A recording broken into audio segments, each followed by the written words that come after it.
Hi friends, आज मैं जो ये वीडियो बना रहा हूँ वो सार्म्स के ऊपर है, सिलेक्टिव एंड्रोजन रिसेप्टर मॉड्यूलेटर। ये जो टेक्निकल नाम है ना, सब ऐसा नाम सुन के लगता है ओहो क्या होगा ये सार्म्स। आपने नोट किया होगा तो कोई भी रिनाउंड कंपनी ये सार्म्स नहीं बनाती।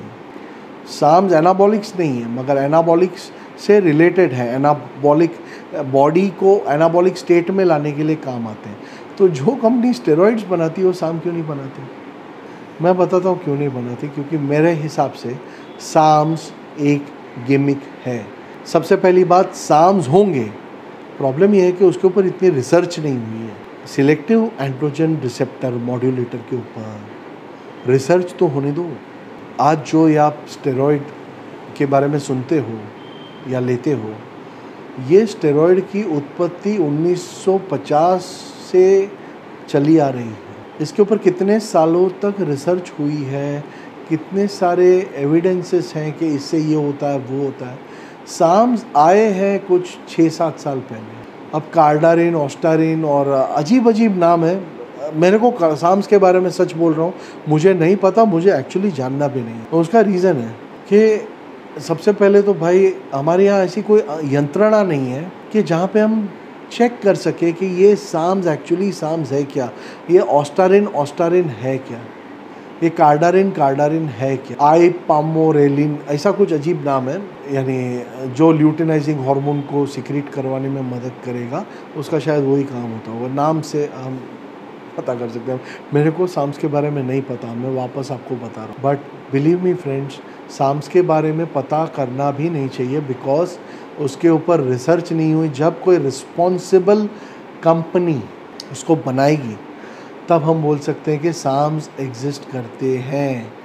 क्योंकि वो रिस्पॉन्सिबल कंपनी जब बनाती है तो उसका कुछ एविडेंस होता है, टेस्टिंग होती है। अब एक अंडरग्राउंड लैब सार्म्स बना के आपको चिटकाएगी। आप कैसे बोल सकते हो कि कार्डारिन के अंदर स्टेनाजोलोल नहीं डाला है, ऑस्टारिन के अंदर डायनाबॉल नहीं डाला है या स्टेनाजोलोल नहीं? आप कैसे बता सकते हो उसके अंदर क्या है? आप बता सकते हो क्या? आप बोलते हो मेरे तो डोले शोले बढ़ रहे हैं, मैं रिप्ट हो रहा हूँ। अरे भाई, स्टेरॉइड से भी रिप्ट होता आदमी। अब तू सार्म्स लेने के बाद ये तो देख कि तेरे LH और FSH लेवल ऊपर है, नीचे है, स्पर्म काउंट देख, कुछ रिसर्च करो, उसके बाद हम बात करेंगे। आप इतना समझ लो कि सार्म्स जो है उसके ऊपर रिसर्च होने के पहले 6,000 रुपये, 5,000 रुपये जो भी वो डब्बा है वो कुछ काम का नहीं है आपके लिए। कोई भी एलीट लेवल पे सार्म्स यूज़ नहीं करते। ये मार्केटिंग गिमिक है और इसमें पढ़ना नहीं है।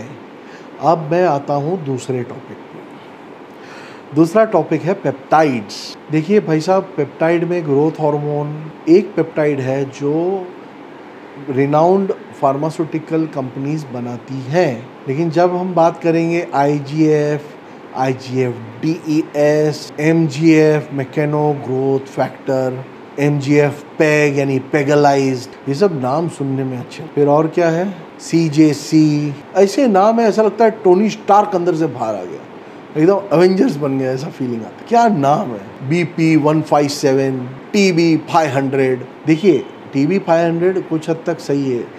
जहाँ पे हड्डियाँ टूटती थी या कुछ होता था, टिश्यूज़ में प्रॉब्लम होती थी, वहाँ पे वो देते थे।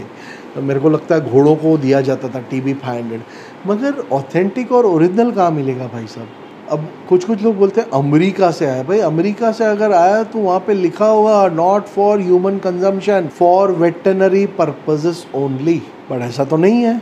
और हमको ऐसा लगता है USA से आया, बहुत अच्छा हुआ। अरे इंडिया ड्रग हब है, इंडिया मैन्युफैक्चरिंग हब है पूरे वर्ल्ड का। यहाँ से कम 60-70% मेडिसिन बाहर सप्लाई होती है। जितने भी लोग बोलते हैं कि भाई मैंने ऑस्ट्रेलिया से स्टेरॉइड खरीदा, मैंने फ्रांस से खरीदा, यहाँ पे बैंड है, हो ही नहीं सकता, वहाँ पे ये सब बन नहीं सकता। तो ये सब नकली बातें हैं। सिर्फ एक कंपनी IGF बनाती है जिसका नाम है इंक्रीलेक्स, छोटे बच्चों के लिए छोटी बॉटल में आती है, इंक्रीलेक्स उसका नाम है। यूरोपियन कंट्रीज़ में बनती है, I think London, UK based company है शायद, वो भी मेरे को एग्जैक्टली। बट इंक्रीलेक्स आप नाम जब टाइप करोगे इंटरनेट पे तो आपको पता चलेगा कौन से कंट्री की है। इम्पॉर्टेंट ये है कि इंक्रीलेक्स नाम का IGF ओरिजिनल मिलता है बाकी ये जितने भी IGF हैं वो सब नकली है। अच्छा, अगर वो ओरिजिनल भी हो तो एक और तकलीफ़ बताता हूँ क्या है। हमारे जो यहाँ के बड़े बड़े स्टोर जो करके रखते हैं लोग, जो डिस्ट्रीब्यूटर्स या जो भी बोलो, ये लोग थोड़ी कोई इसको फ्रिज में रखते हैं, टेम्परेचर मेंटेन नहीं होता। हमारे यहाँ जब कोविड की किट्स आई थी तो सब फेल क्यों हुई? क्योंकि उसका टेम्परेचर मेंटेन करना था 20 डिग्री के नीचे। हमारे देश में साला रात को भी 20 डिग्री नहीं होती कई इलाकों में, तो किट फेल हो गई। जो टेस्ट किट थी rapid corona test kit fail हो गई। तो ये GH जो 2 से 8 डिग्री के बीच में रखना है, ये सब कहाँ से पास होगा? ये अंडरग्राउंड लैब चोरी छुपा के जो अपना माल बनाते हैं, ये कहाँ से पास होगा? नहीं होगा पास। देखिए, ये वीडियो इतना लंबा बनाया है, ये सिर्फ उसके लिए बनाया है जो लोग मेरा पूरा वीडियो देखते हैं। ये सिर्फ ट्रेनर्स के लिए है और ये खुद की अंडरस्टैंडिंग के लिए। इसमें कोई भी ऐसा इन्फॉर्मेशन नहीं जिससे आपको कुछ फ़ायदा होगा। ये बात है सिर्फ एक अभिप्राय है कि देखो मार्केट में ये चल रहा है। तो ये वीडियो को आप इस तरीके से लो। ये लंबा चौड़ा वीडियो बना रहा हूँ क्योंकि मेरा मूड नहीं है मैं छोटे में फिनिश करूँ, क्योंकि अगर कोई इन्फॉर्मेशन देना होता तो मैं फटाफट उसको फिनिश करता। मगर यहाँ पे बात है समझाने की कि ये IGF, CJC और ये जो भी ये सरदर्द है पूरा, और ये सभी टोटली नकली है। आप मुझे एक जगह बता दो जहाँ पे आप टेस्ट कर सको कि ये साला CJC है, और CJC है क्या? और दूसरा GHRP6, GHRH growth hormone releasing peptide, यानी क्या? ग्रोथ हार्मोन रिलीजिंग हार्मोन, यानी फ्रैगमेंट्स। ऐसा लगता है हाथ में हैंड ग्रेनेड और मैं फ्रैगमेंट फेंक रहा हूँ। ये नाम इतने बड़े बड़े दिए ना, खतरनाक, के अंदर से लगता है मेरे अंदर एक सोल्जर जाग गया है। अब मैं लगाऊंगा तो मैं यूनिवर्सल सोल्जर बन जाऊँ। ऐसा कुछ नहीं है, ये बाकायदा बनाने के धंधे हैं मेरी फ्रैंकली। फ्रेंड्स, स्कैम से दूर रहिए। जो बड़े बड़े एलीट बॉडी बिल्डर लोग फॉलो करते हो प्रोटोकॉल फॉलो कीजिए। ग्रोथ हार्मोन लेना है अगर, पहले तो लेना नहीं चाहिए, ये कुछ भी नहीं लेना चाहिए। लेना है तो भाई ढंग का लो, फार्मास्यूटिकल कंपनीज़ का लो। उसमें पैसे जो उसकी कीमत है ना, वो ऐसे ही नहीं है। वो महंगा इसलिए है क्योंकि साला उस पर टेस्टिंग हुई है, समझे आप? तो जो आपको ये 5-10 हज़ार 9 हज़ार रुपये वाला जो ग्रोथ हार्मोन नाम लिखा हुआ है, कौन चेक किया है वो ग्रोथ हार्मोन है? कम से कम ऑथेंटिक कंपनी है। नॉर्डिस्क हुआ, फाइज़र हुआ, ये लोग ने चेक किया हुआ है। HIV के पेशेंट, कैंसर के पेशेंट को HIV के पेशेंट को देते हैं, कैंसर को नहीं देते, सॉरी, HIV पेशेंट्स को देते हैं मसल वेस्टिंग ना हो उसके कारण। और भी छोटे बच्चों को हाइट नहीं बढ़ रही हो, हाइट बढ़ाने के लिए देते हैं।